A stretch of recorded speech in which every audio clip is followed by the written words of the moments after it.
Chapter 1 GST in India part 2। आज हम लोग इस चैप्टर का सेकेंड लेक्चर करने वाले हैं। तो आज के लेक्चर में हम लोग डिस्कस करेंगे फ्रेमवर्क ऑफ जीएसटी, और फ्रेमवर्क ऑफ जीएसटी के अंदर में एक और आपका टॉपिक आएगा जीएसटी कॉमन पोर्टल। तो फर्स्ट टॉपिक है हमारा framework of GST. Framework of GST में क्या क्या आएगा? तो फर्स्ट आएगा आपका डुअल जीएसटी। डुअल जीएसटी क्या होगा? तो India follows a dual GST system where both the central and state levy GST. मतलब कि इंडिया में डुअल जीएसटी सिस्टम के अंदर में जीएसटी लगाए जाते हैं। इसका मतलब हो गया कि सेंट्रल गवर्नमेंट और स्टेट गवर्नमेंट दोनों साथ साथ जीएसटी लगाती है। फॉर एग्जांपल, अगर जीएसटी रेट 18% है तो सी जीएसटी आपका 9% लगेगा और एस जीएसटी आपका 9% लगेगा अगर इंट्रा स्टेट सप्लाई हो। और अगर इंटर स्टेट सप्लाई हो तो आई जीएसटी लगाए जाएंगे, पूरा का पूरा 18% लगेगा। और बाद में जिस स्टेट में कंज्यूम्ड हुआ है आधा क्या होगा? शेयर हो जाएगा। तो डुअल जीएसटी सिस्टम के अंदर में जीएसटी लगाए जाते हैं। इसका मतलब कि जीएसटी का जो रेवेन्यू है वो स्टेट गवर्नमेंट के पास भी जाएगा और सेंट्रल गवर्नमेंट के पास भी जाएगा। सेकेंड है C GST, S GST, UT GST, I GST. इतने सारे जीएसटी के कंपोनेंट हैं। ये सेकेंड फ्रेमवर्क हो गया जीएसटी का। सी जीएसटी का मतलब central goods and services tax, जिसका कलेक्शन सेंट्रल गवर्नमेंट करेगी। एस जीएसटी मतलब स्टेट जीएसटी, जिसका कलेक्शन स्टेट गवर्नमेंट के द्वारा किया जाएगा जिस स्टेट में गुड्स एंड सर्विसेज का कंजम्पशन होता है। और एक होता है यूटी जीएसटी, अगर स्टेट की जगह यूनियन टेरेटरी है तो वहाँ पे यूटी जीएसटी लगाया जाता है। जैसे मान लो सेल हुआ 10,000 का और सी जीएसटी तो लगेगा ही, मान लो 9%। और यूनियन टेरेटरी है तो एस जीएसटी के जगह यूटी जीएसटी आ जाएगा, ये भी आपका हो गया 9%। नेक्स्ट है आई जीएसटी। अगर इंटर स्टेट सप्लाई हो तो आई जीएसटी लगाए जाते हैं और जिस स्टेट में कंजम्पशन होता है उस स्टेट के साथ उस जीएसटी रेवेन्यू का शेयरिंग हो जाता है। और इसका कलेक्शन कौन करेगा? Central government. तो बेसिकली यही एग्जांपल एक देख सकते हो, दिल्ली से मुंबई बेचा गया तो आई जीएसटी लगाए जाएंगे। एक स्टेट से दूसरे स्टेट जब भी गुड्स का सप्लाई होगा तो आई जीएसटी लगाया जाता है। तो इतने सारे जीएसटी के component. Next legislative framework. GST जो लगाए जाते हैं उसका संचालन जीएसटी एक्ट के अकॉर्डिंग होता है। जैसे मान लो सी जीएसटी लगाया गया तो सी जीएसटी एक्ट बना हुआ है उसके लिए। एस जीएसटी लगाया जा रहा है तो एस जीएसटी एक्ट है। यूटी जीएसटी लगाया जा रहा है तो यूटी जीएसटी एक्ट। और आई जीएसटी लगाया जा रहा है तो I GST act. Okay.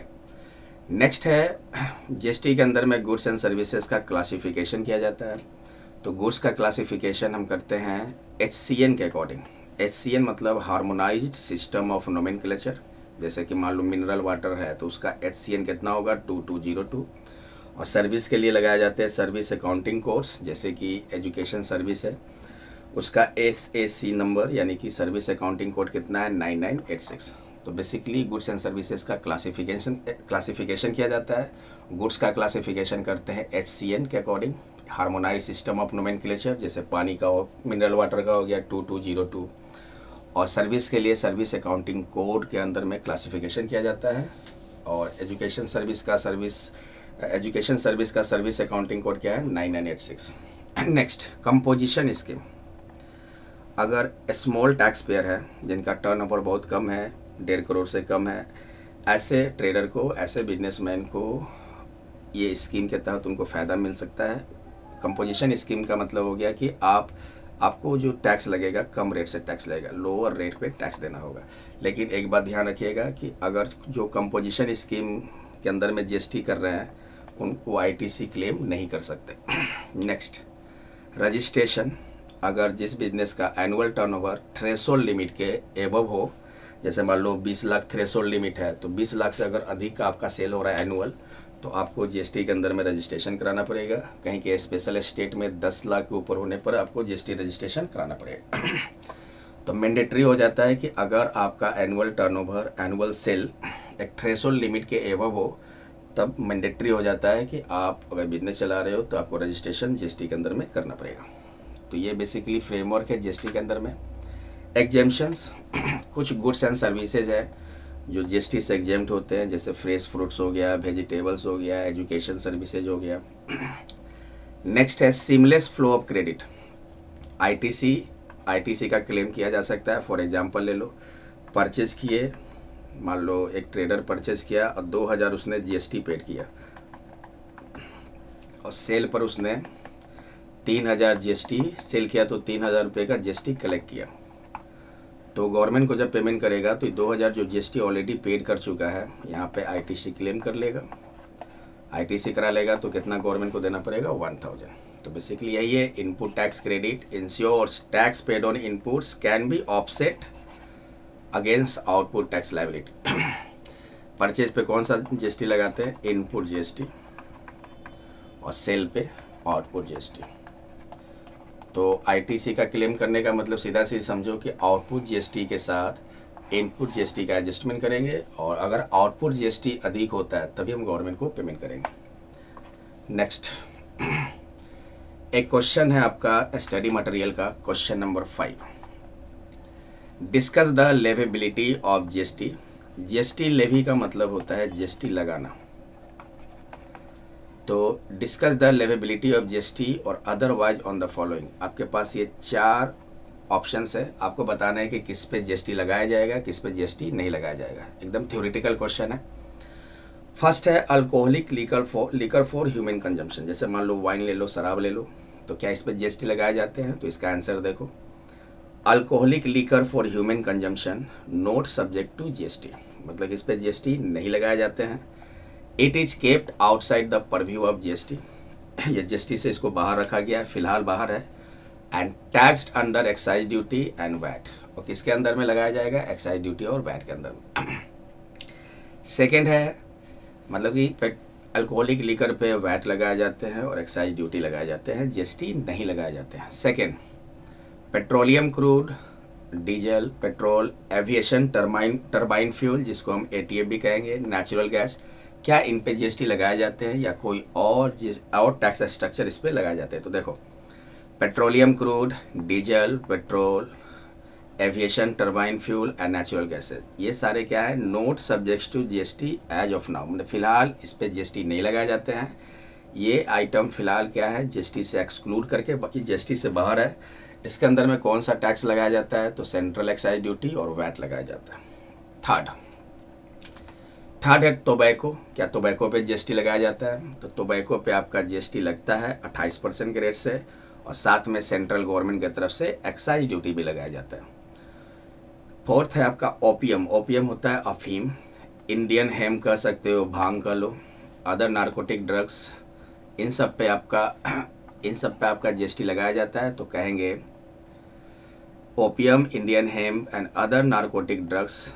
Opium, Indian hemp, other narcotic drugs या नारकोटिक जो है वो जीएसटी के अंदर में आता है, मतलब कि इस पे जीएसटी लगाए जाते हैं, और साथ में एडिशनली एक्साइज ड्यूटी भी लगाती है, एक्साइज ड्यूटी भी लगाया जाता है। तो ये हो गया आपका इसका आंसर।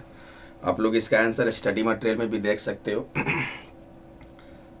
नेक्स्ट अगला हमारा है framework GST common portal. GST common portal का मतलब आप इंटरनेट खोलो, गूगल क्रोम पे जाओ और ये वाला टाइप करो www.gst.gov.in। जब इसको खोलोगे तो जो पोर्टल खुलेगा उसको हम क्या कहेंगे, जीएसटी कॉमन पोर्टल। ये जितने भी जीएसटी रिलेटेड एक्टिविटीज़ करते हैं उसका ऑफिशियल ऑनलाइन प्लेटफॉर्म है, जहाँ पे और इसको ऑपरेट कौन करता है, तो जीएसटीएन यानी कि goods and services tax network के द्वारा ये ऑपरेट होता है। और ये फैसिलिटी देती है कि जो टैक्स पेयर है वो जीएसटी रिलेटेड सारा एक्टिविटीज इस पोर्टल पे कर सकते हैं। तो क्या क्या करेंगे, जैसे रजिस्ट्रेशन करवाना हो तो आप इस पोर्टल का यूज कर सकते हो। जीएसटी फाइलिंग करवाना हो, रिटर्न फाइल करना हो, जैसे आप बहुत तरह का रिटर्न होता है, GSTR1, GSTR3B, तो ये सारे फाइलिंग आप जीएसटी कॉमन पोर्टल पे करवा सकते हो। टैक्स पेमेंट करना हो तो आप इस पोर्टल का यूज करोगे। सारा एक्टिविटी जो होता है ऑनलाइन मोड में होता है, ऑनलाइन प्लेटफॉर्म के माध्यम से होता है, वही आपका है GST common portal. GST payment करना है तो आप इसी पोर्टल के थ्रू पेमेंट कर सकते हो। ITC management, input tax credit का क्लेम करना है, इनपुट टैक्स क्रेडिट का रिकॉन्सिलेशन करना है, जैसे आप परचेज इनवॉइस के अगेंस्ट आप क्या कर सकते हो, आईटीसी का क्लेम कर सकते हो, तो इस पोर्टल के माध्यम से। ई वे बिल जनरेट होता है, कुछ शिकायत हो, कंप्लेन हो, तो आप क्या कर सकते हो, इस पोर्टल का यूज कर सकते हो। तो ये बेसिकली जीएसटी एक्टिविटीज़, जीएसटी का जो भी जीएसटी रिलेटेड जो भी एक्टिविटीज़ होता है वो सारा एक्टिविटीज़ आप इस पोर्टल के माध्यम से कर सकते हो। नेक्स्ट एक है आपका स्टडी मटेरियल का question number 3। GST is a destination based tax. GST जो है वो डेस्टिनेशन बेस्ड टैक्स है, मतलब जिस स्टेट में गुड्स एंड सर्विसेज का कंजम्पशन होगा, जीएसटी का कलेक्शन या जीएसटी लगाए जाएंगे उसी स्टेट पे, और उसी स्टेट को जीएसटी रेवेन्यू भी मिलेगा। तो इसलिए जीएसटी को डेस्टिनेशन बेस्ड टैक्स कहा जाता है ऑन कंजम्पशन ऑफ गुड्स और सर्विसेज और बोथ। तो आपको बताना है कि ये जो स्टेटमेंट है वैलिड है या नहीं। तो बिल्कुल वैलिड है। अब इसको पढ़ लेते, थोड़ा अच्छे से लिखना पड़ेगा। The statement GST is a destination based tax on consumption of goods और सर्विसेज और बोथ इज वैलिड। क्योंकि वैलिड क्यों है? Because GST is levied and collected in the state where the goods और सर्विसेज आर अल्टीमेटली कंज्यूम्ड। जिस state में goods and services का final consumption हो, वहाँ का गवर्नमेंट यानी कि वो स्टेट क्या करेगी, जीएसटी लगाएगी और जीएसटी का कलेक्शन करेगी। कुछ एक्सप्लेनेशन है, जैसे GST revenue is allocated to the state where the goods services are consumed.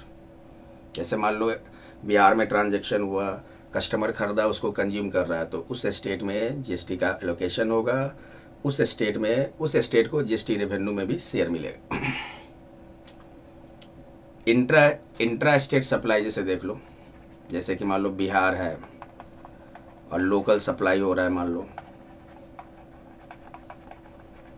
तो यहाँ पे अगर गुड्स बेचे जा रहे हैं, गुड्स का सप्लाई हो रहा है, तो CGST लगेगा और SGST लगेगा। लोकल सप्लाई मतलब इंट्रा स्टेट